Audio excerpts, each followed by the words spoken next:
சிவகங்கை மாவட்ட அனைத்து டாஸ்மாக் ஊழியர் சங்கங்களின் சார்பாக காலி மதுபாட்டில் திரும்ப பெறும் திட்டத்தை கைவிடுதல், ஊழியர் பற்றாக்குறையை போக்குதல் உள்ளிட்ட கோரிக்கைகளை வலியுறுத்தி சிவகங்கை டாஸ்மாக் மேலாளர் அலுவலகம் முன்பு பெருந்திரள் முறையீட்டில் ஈடுபட்டனர்.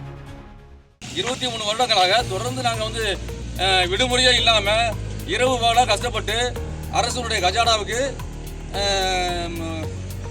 பலாயிரக்கணக்கான கோடி, கிட்டத்தட்ட வருடத்துக்கு 50,000 கோடி வரைக்கும் வருமானத்தை ஈட்டி கொடுத்துருக்கோம். ஆனால் ஊழியர்களுக்கு எந்த விதமான சலுகைகளையும் செய்யாத நிர்வாகமும் அரசாங்கமும் இப்படி ஒரு கடுமையான ஒரு கத்திரமையான ஒரு நெருக்கடி கொடுக்கறத ஏற்றுக்கிற முடியாது.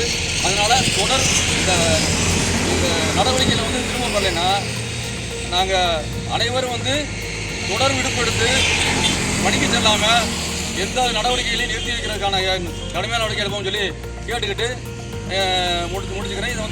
இது சம்பந்தமாக தலைமைச் செயலாளருக்கு மனு ரெடி பண்ணி நாங்கள் அனைத்து தொழிற்சங்கங்கள் சார்பாக மனு கொடுக்குறோம்.